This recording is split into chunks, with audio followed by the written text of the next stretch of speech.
खड़े नहीं हो। गोकुले कंदुशालायां तैलयंत्रेषु यंत्रयोः अमीमांस्यानि शौचानि स्त्रीषु राजकुलेषु च। क्या आधुनिक समाज देखा है, क्या मॉडर्निज्म, क्या कितना विचार नहीं है, एकदम लिबरल है। ये प्रमाण है। मूल वचन को कोई देखे नहीं है, मूल तकलीफ ये है। क्या मॉडर्न एजुकेशन क्या बताएंगे हम, क्या बताया। अत्रि स्मृतौ तो यही वचन अत्रि स्मृति में है, जैसे शाततप की स्मृति में है, ऐसे अत्रि की महर्षि अत्रि की स्मृति में भी है। वहां में थोड़ा जो पाठ भेद वाकु दे रहे कि स्त्रीणांच व्याधितस्य च, स्त्री के विषय में, और जहाँ पे कोई व्याधा से पीड़ित हो रहे हो जो व्यक्ति, बाकी विषय में कहीं आचार विचार के प्रश्न शुद्धि के बहुत नहीं उठेंगे। जो व्याधित पृथ्वी चंद्रोदय पराशर, पृथ्वी चंद्रोदय नाम के ग्रंथ में जो है पराशर ऋषि जो है वो क्या कह रहे हैं, पृथ्वी चंद्रोदय पराशर विवाहोत्सव यज्ञेषु, विवाह में, उत्सव में, बड़े यज्ञ में, संग्रामे, जनसंकुले जहां भीड़ ज्यादा हुए, पलायने कोई भय के कारण कहीं भागना पड़ रहा हो, कहीं एकदम कोई अर्जेंसी इमरजेंसी खड़ी हो गई हो, पलायने, वने वन में अगर अपन गए हो, यात्रा हो रही चल रही हो, अरण्य घनघोर जंगल में, स्पृष्टा स्पृष्टि न दुष्यति, वहां स्पृष्टा स्पृष्टि दूषित नहीं करें। ये माथे में जो अपने ज्यादा जब कहते चर्बी भर जाए, वाकई कारण क्या उपद्रव हो वो बात बता रहे। तो स्पृष्टा स्पृष्टि न दुष्यति थी। षट्त्रिंशन मतेपि, देखो षट्त्रिंशन मत आए हुए हैं 36 के 36 के मत में। षट्त्रिंशन मतेपि देवयात्रा विवाहेषु, देवयात्रा, देवयात्रा को एक पारिभाषिक शब्द है अपने यहाँ को। यह पारिभाषिक शब्द को मतलब है कि अपने यहाँ जो पैंथियन है, यानी जो अपने यहाँ की देवकोटि है, वो एंटायर देवकोटि में जाके अपने यहाँ पंचदेव मुख्य माने गए हैं, जैसे गणपति है, शिव है, अंबा है इत्यादि शक्ति। तो ये पैंथियन में या देव कोटि में प्रत्येक देवी देवता के कुछ मितियां ऐसी हैं कि जो उनके संग विशेष जुड़ी हुई है। ख्याल है? अब जैसे चतुर्थी है वो गणेश के साथ, गणपति के साथ जुड़ रही है, चतुर्दशी है वो शिव के साथ जुड़ रही है, इत्यादि इत्यादि इत्यादि। एक मुख्य, एक ही चतुर्थी नहीं, प्रत्येक चतुर्थी और प्रत्येक चतुर्दशी इत्यादि। तो उनमें जो देव कार्य चल रहे हैं, देव यात्रा को जब प्रसंग चल रहे हैं, तो वहां देव यात्रा यानी देव उन देवता के विशेष दिनन में भी शुद्धि को विचार ज्यादा नहीं किया जाए, तत्त संबंधी। जबकि अपन प्राकृता सकला दिवा गणितानंद कमरा पूर्णानंदो हरि, अपन हरि की बात कर रहे हैं क्योंकि अपन हरि से जुड़े हुए हैं। तो देव यात्रा विवाहेषु यज्ञेषु विततेषु च, वितत यानी लंबे यज्ञ जो हैं, जिनको लंबोक्रम चले, कोई कार्यक्रम जैसे महीना भर तक चल रहे हो, 2 महीना चल रहे हो, 15 दिन चल रहे हो, 8 दिन चल रहे हो, विततेषु च। उत्सवेषु च सर्वेषु, उत्सवेषु च सर्वेषु च स्पृष्ट्वा स्पृष्टिर न दुष्यति। स्मृत्यंतरे देवालय समीपस्थान, देवालय के आसपास, देवयात्रा समागतान, एट द सेम टाइम गुरु के स्थान के आसपास, गुरु के हेतु से आए भय, देवालय समीप स्थान, देवयात्रा समागतान, चांडाल पतितादींश्च, चांडाल कोटि को जो लोग हैं, पतित जो हैं, उनको भी स्पृष्टा न स्नानम आचरेत, उनको छूने के बाद भी नहाने की जरूरत नहीं है।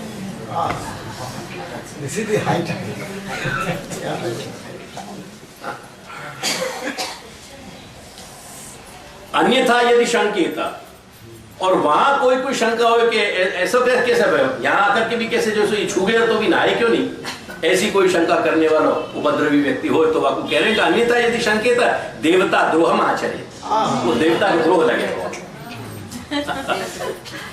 देवता द्रोहम आचरित इत्यपि तत्रैव स्पृष्टा स्पृष्टि स्वरूपंच स्मृत्यर्थ सारे उक्तम कि प्राप्यकारीन्द्रियम स्पृष्टम अस्पृष्टम इतरेन्द्रियम तयोस्तु विषयम प्राहु स्पृष्टा स्पृष्टि अभिधानता।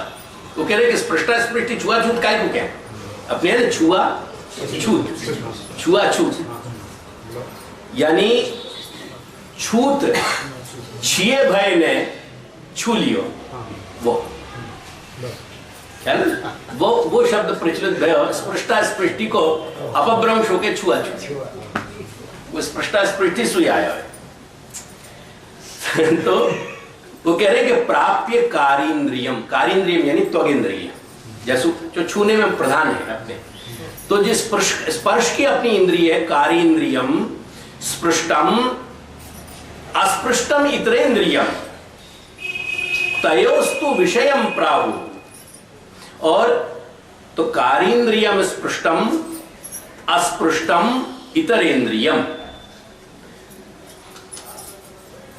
और जो अन्य अन्य और जो भी इंद्रिय हैं उनके माध्यम से तयोस्तु उन सबन के यानी त्वगिंद्रिय और अन्य अन्य जो इंद्रिय हैं उनके विषयम प्राहु स्पृष्ट स्पृष्टि अभिधानतः, उनको नाम दिए गए छुआछूत। स्पृष्ट स्पृष्टि यानी अपनी त्वगिंद्रिय के माध्यम से अपन दूसरे के कोई भी, जैसे आंख नाक कान माथे इत्यादि को स्पर्श हो, हाथ को स्पर्श हो जाए, ये सब हस्तेंद्रिय ये पांव है इत्यादि इनके स्पर्श हो जाए, और कोई द्रव्य को स्पर्श हो, वो एक स्पर्श के माध्यम से जब दूसरे को कोई वस्तु का स्पर्श होगा वो स्पृष्टा स्पृष्टि कही जा रही है। ख्याल है, बात साफ होगी ना। तथा च उक्त स्थलेषु तत्कर्म के तत्कर्तृ के, यानी उन चीजों को स्पर्श यदि अपन को हो जाए या अपन के द्वारा उनको छू लिया जाए तो स्पर्शादौ न दोष है इत्यर्थ, वो दोष नहीं। यानी ये ऊपर जितने स्थल गिना दिए सब, इनमें उनके वो अपने से भिड़ जाए या अपन उनको छू दें तो हमें कोई स्पर्श हो कारण नहीं।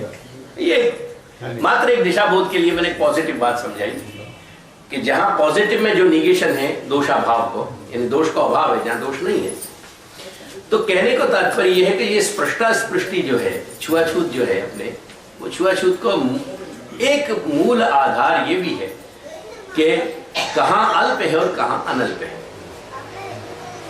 तो जैसे अनल्प जो है वह अनल्प के फिर मन में से वो दूषण को निकाल देने के कारण बनाए, ऐसी व्यवस्थाएं बताई। यानी जैसे अन्नकूट जैसे कोई महायज्ञ हो रहे हो, तो इतना सब साधन सिद्ध हो चुके और वहां कोई स्पर्श हो जाए तो उतने से ही अंश में वह चीज को हटा देना चाहिए, निकाल देना चाहिए। ऐसे करके वकी कई फिर विकल्प बताए, मैं उन विकल्प में नहीं जा रहा हूं। मूल में कहना चाह रहे हूं कि अगर मान लो आप इतनी सी कोई कटोरी में या तपेली में कोई वस्तु आप रांध रहे हो, वो रांधते वक्त अगर स्पर्श हो गए तो आपको निकाल देना पड़े क्योंकि वो अल्प है। लेकिन बहुत बड़ी मात्रा में जब आपने सिद्ध कर लिया अनल्प कछु नहीं है। कहने को तात्पर्य यह है कि एक तो अपन को अल्प अनल्प को भी होश अपन को होना चाहिए। तो ऐठा, ये जो आपको शब्द ऐठो जूठू जो ऐठू जूठू जो गुजराती में आप जो शब्द नो उपयोग कर रहे हैं, वह शब्द के तात्पर्य है उच्छिष्ट और मलिनता। तो मलिनता इत्यादि जो है, दूषण जो है, दूषित जैसे बासी हो जानो, बहुत दिन तक जैसे आपके अंदर आप रखे हो और वहां अंदर रखे सड़ जाए, वो सड़ गया ना, उतने हिस्सा में वो अपवित्रता आ गई, वो छू गए, असल में वो भी झूठ हो गए, नहीं वो छू गए, मलिन हो गए। मलिन के कारण मतलब वो आपको शुद्धि करनी पड़ेगी, वो करनी चाहिए। यानी जहां अपन को करनी चाहिए शुद्धि वहां तो करे नहीं अपन, और दूसरी जगह अपन टकोरा घंटा बजाते दो। तो मलिनता को, दूषण को, दूषित हो जाने को प्रधान एक अपने यहाँ ये व्यवस्था मानी गई। और उत्तर जैसे एक बात कहूं कि जैसे एब्जॉर्प्शन, अब कॉटन है जैसे, अब कॉटन को अपन क्यों माने कि ये यानी सूती कपड़ा छू जाए, वहां में भी जब नए हो तो नए को अपन छू नहीं माने। एक्चुअली क्या है कि नए के पीछे कारण क्या है? एब्जॉर्प्शन। एब्जॉर्प्शन असल में आजकल डाई होकर के मिल का कपड़ा वो 25 से 5-10 बार धुल जाए, वहां में वो नया है ही नहीं। लेकिन तो भी अब आप जैसे ये साल है, जल रही, आप प्रैक्टिकल देखोगे ना बाबू तो आपको समझ में आएगा कि शास्त्र कहाँ कह रहे हैं, और शास्त्र के जो कर्ताएं हैं उन शास्त्र के कर्ताओं को जो पूरा जो दृष्टि है वो दृष्टि कितनी गहरी है, वो बात आपको समझ में आ गई। ख्याल है तो वो बहुत जल्दी अपन को समझ में आवे। अपन बाकी जगह वस्तुतः जो अपवित्र है तो भी अपन को पवित्र मानते हैं, ख्याल है, वो एक तकलीफ वाली बात है। देखो कहां गीला है बताओ, क्योंकि ये ऊन है ना, नई ऊन है, नई ऊन पानी को एब्जॉर्ब नहीं कर रही है, पानी को छोड़ दियो, निकाल दिया। ये बेसिक प्रिंसिपल है। या लिए अपने यहाँ रेशमी वस्त्र को, ऊनी को, कंतान को, जूट को, ये सब चीजों को मान, क्योंकि ये इनमें एब्जॉर्प्शन की ताकत कम है। सूती कपड़ा है, वो बेचारा गुनाहगार या लिए कि वो एब्जॉर्ब कर ले हर चीज, तकलीफ आ गई। बेसिक ये प्रिंसिपल चले अपने यहाँ। तो जितना जो चीज एब्जॉर्ब कर रही, अब मट्टी को बर्तन छू जाए, क्यों स्वाभाविक छू जाए, क्योंकि मट्टी एब्जॉर्ब करे हर चीज को। अब जो और जो धातु है वो धातु एब्जॉर्ब नहीं कर पाए, यानी एब्जॉर्प्शन नहीं हो पाए। तो कुछ कॉन्सेप्ट अपन को पूरे मूल से ये समझने चाहिए। तो कुछ चीजें अल्प अनल्प एब्जॉर्ब करने इत्यादि के आधार पे चले, इनके कोई वर्गीकरण नहीं है कि सूती है करके छू गए हो और ऊनी है करके नहीं छू रहे हो। नहीं, ऊनी क्योंकि वो एब्जॉर्ब नहीं कर पा रहे हो उतने अंश में उतनी जल्दी से, करके वो ऊनी शुद्ध है, करके वो रेशमी शुद्ध है। सूती आलिए छू जा रहे हो क्योंकि सूती बहुत जल्दी एब्जॉर्ब कर ले रहे हो। तो ये एब्जॉर्प्शन यानी कोई भी अशुचि अशुद्ध वस्तु को शीघ्रता से एब्जॉर्ब कर लेने वाली जो द्रव्य है, वो द्रव्य कंपैरेटिवली जल्दी छू जाएगा। जो द्रव्य कंपैरेटिवली एब्जॉर्प्शन जामे देर से हो रहे हो, वो द्रव्य जो है कंपैरेटिवली शुद्ध माने जाएगा। ये अशुद्धि शुद्धि के पूरे थॉट्स हैं। अब क्या है कि ये एक जड़वाद में जो चल गए वो चल गए, वाको कोई रास्ता नहीं। तो आपके पहले प्रश्न का जवाब एठू जेठू का ये है कि एठू शब्द जो है वो जाको आप कचरा कहो और जाको मलिनता या दूषण जाको कहो, वो गंदगी को वाची है, और जूठू शब्द उच्छिष्ट को वाची है। अब आपने आगे क्या कहे वो मुझको बताओ। मैं आपके प्रश्न को एक पार्ट को मैंने उत्तर दे दिया। બીજો ભાગ છે કે આ એઠું જુદો શબ્દ પ્રયોગ તો આમાં જવાબ મળી જાય છે માત્ર ભોજન જમવા બાબતમાં એઠું શબ્દ લાગ્યો છે। देखो यहाँ में उच्छिष्ट का जो बेसिक विधान है ना वो आपको आप समझो। उच्छिष्ट का मतलब है जो अवशिष्ट बचे हो। जैसे प्रारंभिक समय में जब ठाकुर जी को भोग रखते तो थाली में ही भोग रखते। थाली जितना ठाकुर जी को, जैसे अपन एक व्यक्ति खावे उतना सब परोस के ठाकुर जी को पधरा देते थे एक पत्थर पे। पीछे ठाकुर जी ने सानुभाव जता के मांगना शुरू किया कि ये मुझको ज्यादा पसंद आवे, तुम या कुछ ज्यादा दो करके। जिन भक्तन को या मैं ऐसे ना कि देखो ये 6 तीर्थ माने गए हैं अपने यहाँ। भक्त तीर्थ,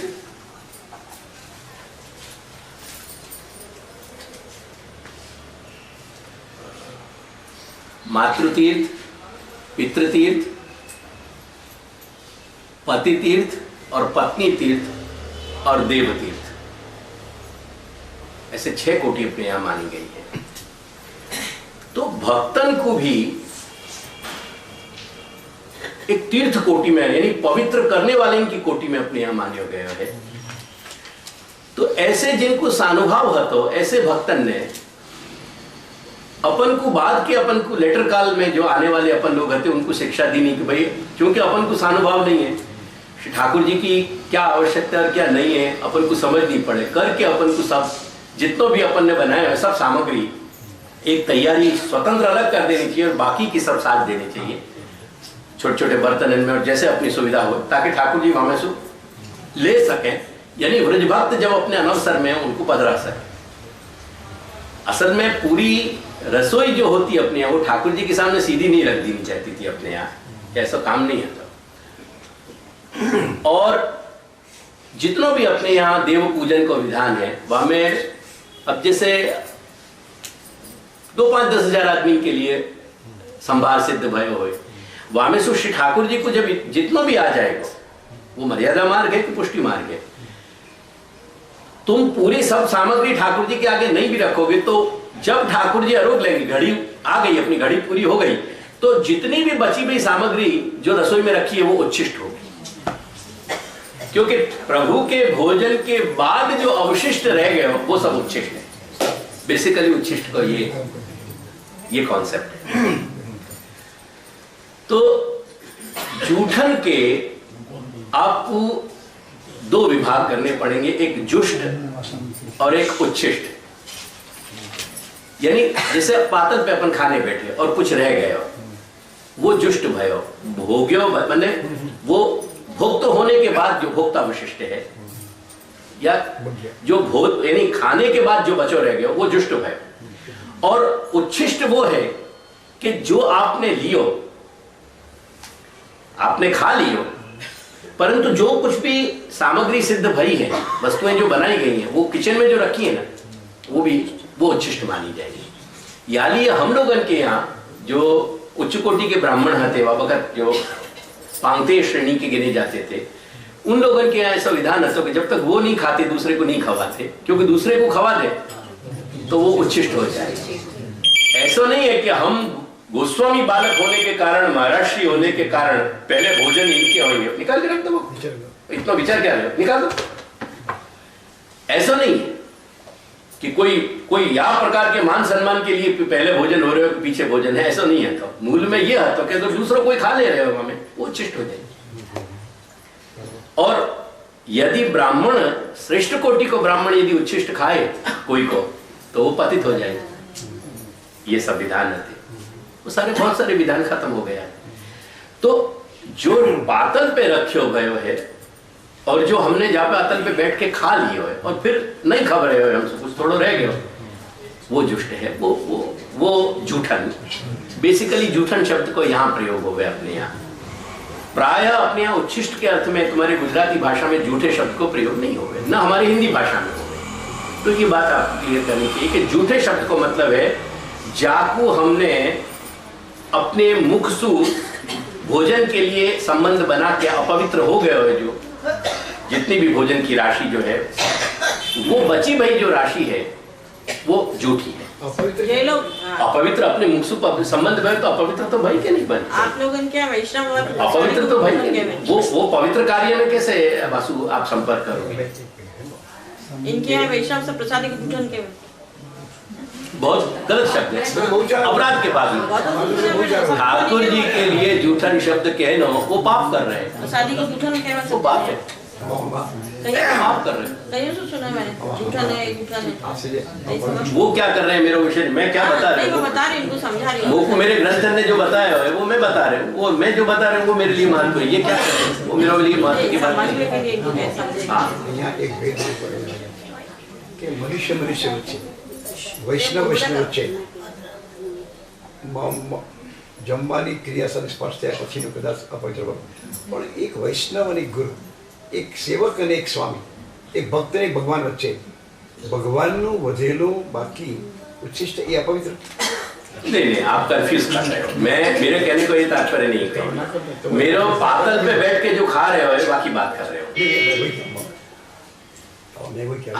आपको कुछ सिचुएशन बताओ कि क्या सिचुएशन आपने भोजन कर वो प्रश्न भी अभी मत लाओ, वो स्थान है। बात इसलिए कर रहा हूँ मैं कि सामान्य कैटेगरी बात हो क्या अपवित्र शब्द बराबर से, पर एक उत्कृष्ट ने उत्कृष्ट मैं आपको समझाऊंगा। मेरे विषय में मेरो खुद को जब आप જે વાત કહી રહ્યા છો એને જ્યારે મારા પોઈન્ટ ઓફ વ્યૂ થી જોવામાં આવશે ને, અથવા તો મારા સમકક્ષોની પોઈન્ટ ઓફ વ્યૂ થી જોવા આવશે તો એટલી જ વાત કરે, એટલે એને ડોન્ટ મિક્સ અપ। ટૂંકમાં એક જનરલ પ્રિન્સિપલ એવો થયો કે આપણા મોઢાથી સંપર્ક ખાવાના વખતે જે સંપર્ક થઈ ગયો છે એ સંપર્કના કારણે જે કંઈક ભોજનની વસ્તુ આપણે લઈને બેસ્યા છીએ એ વસ્તુઓ આપણા સંદર્ભમાં આપણા મોઢાથી સંપર્ક થવાના કારણે એ જૂઠી થઈ ગઈ છે।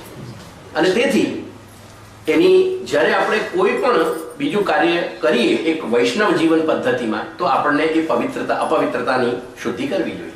એટલે હાથ વગેરે ધોવા જોઈએ, કોગળા કરવા જોઈએ इत्यादि। ख्याल आए ना? अपन झूठे आदत से दूसरों काम ही नहीं कर सकते, बस उतनी सी बात। तो ये ऐठे झूठे को बात आपको यहाँ प्रश्न पूरा हो गया। जैसे आपके यहाँ कुछ वैष्णव है जिनको ज्यादा बुद्धि को वैभव मिले हुए, ऐसे लोग कहे कि अब तुम्हारे निमित्त से हमने पत्थर कर दी, नहीं तुम बैठे हो कि नहीं बैठे हो, पर अब हमारे काम को नहीं रहे हो। जरूर वो क्या है, वो बुद्धि का अजीर्ण है, वो बुद्धि को अजीर्ण है। उनको कोई भी अच्छे शास्त्र वचनन की पाचक औषधि लेनी चाहिए कि शास्त्र के वचन से उनको बुद्धि को ये जो वैभव है ये थोड़ा कम हो, उनकी बुद्धि की चर्बी कम हो, और उनको बुद्धि को जो ये अजीर्ण है वो स्वस्थ बने, ये जरूरी है। अपना घरे કે કોઈ વૈષ્ણવાદીના ઘરે કે સ્થળે પ્રસાદ લેવા બેસવાનું હોય ત્યારે આપણે ભોજન કે પ્રસાદની પાતળને સ્પર્શ કરીએ તે પહેલાં જ પાતળમાં પીરસાતી કોઈ વાનગી કે વ્યંજન આપણને લાગે કે નહીં લઈ શકાય, વધારે મુકાઈ ગઈ છે કે અનુકૂળ નથી, બિલકુલ ઠીક, તેને પીરસનાર પાત્રમાંથી પાછી લઈ લે, તેના મૂળ સ્વરૂપે બીજા બધા પ્રકારે બીજા પ્રસાદ લેનારના વપરાશમાં આવી શકે કે પછી પાત્ર પર બેસનારે તે વાપરી દેવી જ પડે। પીરસના વૈષ્ણવ એવું કહે છે કે હવે અમારા કોઈ કહેનારાઓને ઘોર અજીર્ણ છે બુદ્ધિનું, અને એ અજીર્ણ જ્યાં સુધી ના સુધરે ત્યાં સુધી એના ઓડકારા બહુ જ દૂષિત આવશે, કે ઓડકારા આવશે ને તો આપણને ગંધ આવશે। शांति से नहीं सुना हुआ तो नहीं चलाएंगे हम क्लास। આ સમજવા માટે છે કોઈની ये घोर दूषण है, आपस में चर्चा मत ये करो, घोर दूषण। बात हो रही चर्चा। ऐसी कोई अपवित्रता की बात अपने यहाँ नहीं मानी गई है, और वो महाप्रसाद है। अगर वो वहां पे नहीं बैठे हुए व्यक्ति भोजन करने के लिए, तो ऐसी कोई को अपने आप में देवादिदेव बन जाने की या पवित्रतम हो जाने की भ्रांति नहीं होनी चाहिए, ये मेरा स्पष्ट अभिगम। अब आपको पहला प्रश्न मैं क्या रह गया वो आप एक प्रश्न पूरा हो કે આ જે વાત ચાલી રહી છે ઉચ્છિષ્ટની અને બલિદાનની, એ વાત માત્ર ભોજન સંબંધમાં મને ત્રણ વિચાર આવે છે કે આપણી ચેષ્ટાઓ મનથી વાણી, એ પાછળ પ્રશ્ન છે, પણ મનથી વાણીથી દેહથી ત્રણ ચેષ્ટાઓ થાય છે। આ કાંઈ ભોજનની વાત એક માણસ મનથી આટલું જૂઠું કરે, એક માણસ વાણીથી આટલું જૂઠું કરે, તો એની कोई वो थोड़ा आपको क्लासिफिकेशन बदल, ये मुझे लगे फिर आवाज़ आपकी कम हो गई, वो थोड़ा आपका प्रश्न थोड़ा ओवरलैपिंग हो जाएगा, नहीं इन्हें जुदा विभाग में ले जाओ, वको अलग ले, वको कारण है कि जैसे हिंसा जो है शारीरिक हिंसा और मानसिक हिंसा, तो वायलेंस वो भी है जो मेंटल है, लेकिन वो एक डिफरेंट कैटेगरी है, वो एक डिफरेंट कैटेगरी है। अभी हम स्थूल कोटि तक या कुछ सीमित रखें कि जो हमारी स्थूल क्रियांशु, देह की क्रियाशु कोई चीज अपवित्र या झूठी हो रही है कि नहीं, એટલો મોટો પ્રશ્ન રહ્યો કે આ બાહ્ય શુદ્ધિની વાત પણ મૂળ તો અંતઃકરણ શુદ્ધિ हाँ हाँ हाँ, बिल्कुल बिल्कुल। એટલા બધું છે। आर शुद्ध सत्व शुद्धि, और सत्व शुद्धि होने पर ही मनुष्य को आत्म विकास हो गए, ये शास्त्र के वचन, शास्त्र के वचन, इट गोज अनसेड।